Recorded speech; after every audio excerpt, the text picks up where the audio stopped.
My name is Diana Creamer.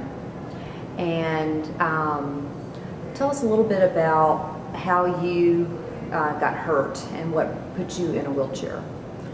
I was learning to drive a motorcycle in my church parking lot, and I was on a pretty big bike, a Sportster 1200cc Harley Davidson, and the last thing I remember was seeing a curb, and I was told I flew about 20 feet in the air, landed next to a concrete culvert, broke my nose, broke 3 ribs, had some anterior fractures in my cervical spine, which thank the Lord didn't injure my spinal cord there.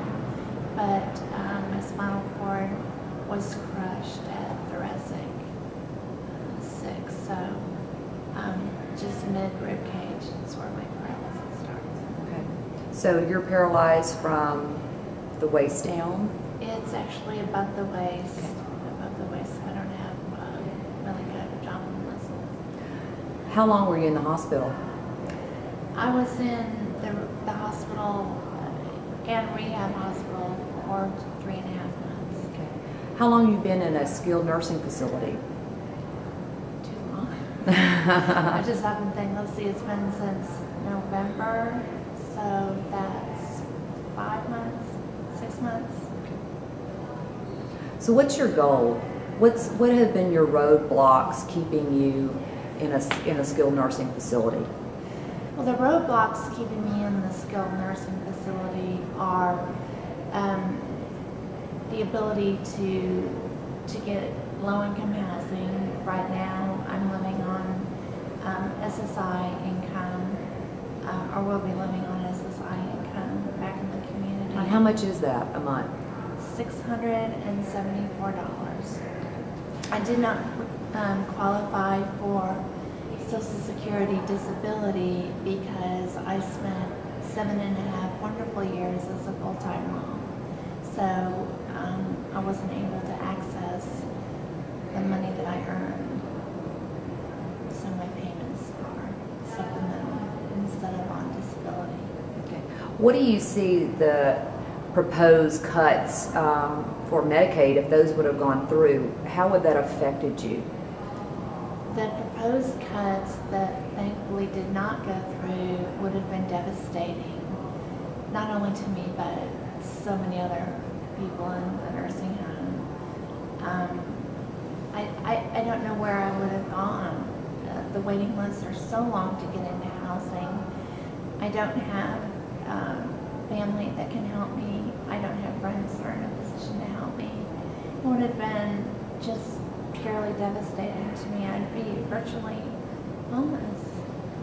What kind of care do you depend on day to day from a nursing home? What kind of care do they provide for you?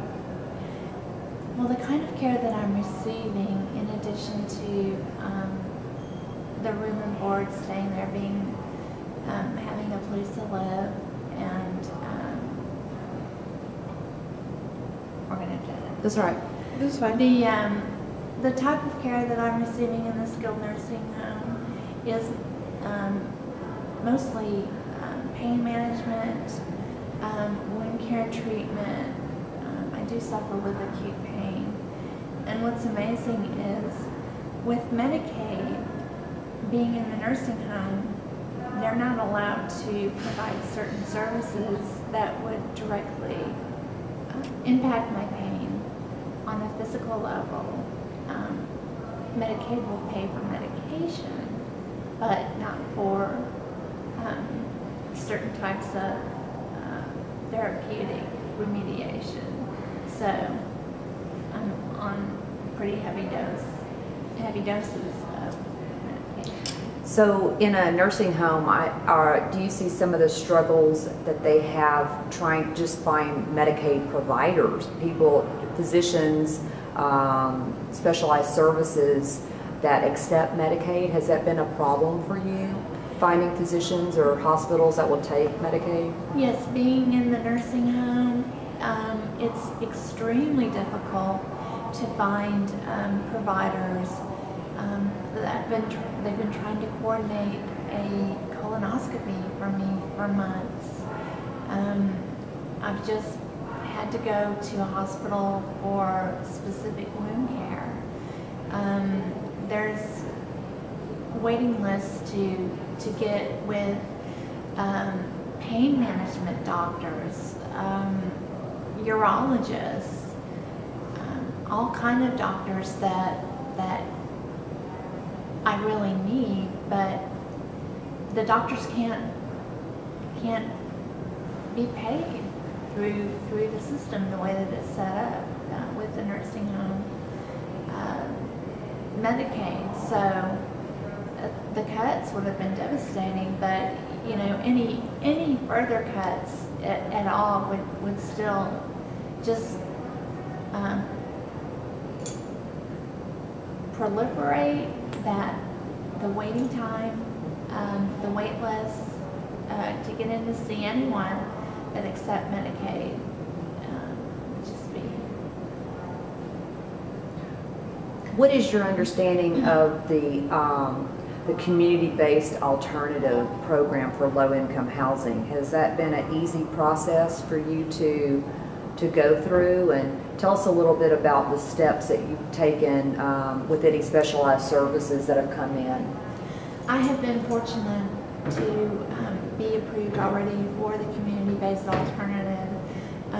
At the time I came into the nursing home, I was receiving some CBA.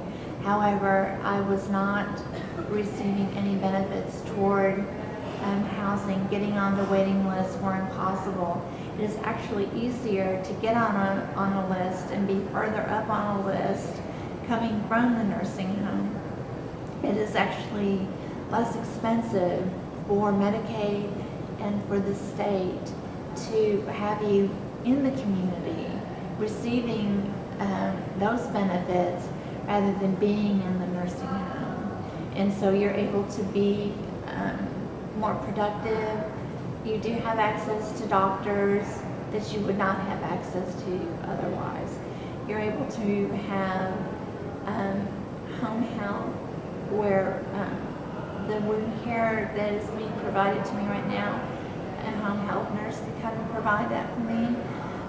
They also have home health aides where what the certified nursing aides in the nursing home provide would be provided to me in my home. So it's at a much lower cost to everyone, and it's much better care for me as well. So any cuts to CBA is going to really mess things up for everybody. So how long do you anticipate being on the waiting list while you're in a skilled nursing facility before you can be approved for housing? The waiting list while you're in a nursing home is months. The waiting list for Travis County and the city of Austin, those waiting lists have actually been closed, and they've been closed since, I want to say, over a year. There's over 4,000 people and families, individuals and families, waiting. In gridlock, sounds like. Absolutely. It is a gridlock. And so, you know, if you know anything from traffic in Austin, you have gridlock in the traffic situation, how it affects everyone. So the nursing home gets in gridlock, you're in gridlock, the CBA program's in gridlock. It kind of sounds like it's a flywheel, and if all those parts of the puzzle aren't in motion, you're stuck. And I know you look to be a very active person. What is your goal once you're home? My goal once I'm home is to be able to finally get some physical aspects taken care of once and for all. I will never walk again, and that's fine. I'm fine being in the wheelchair. The things that I've lost in addition to that will never ever come back. However, I want to move forward with my life. I'm only 52 years young, and I definitely want to be able to be a productive member of the community again. I want to pay taxes and not have to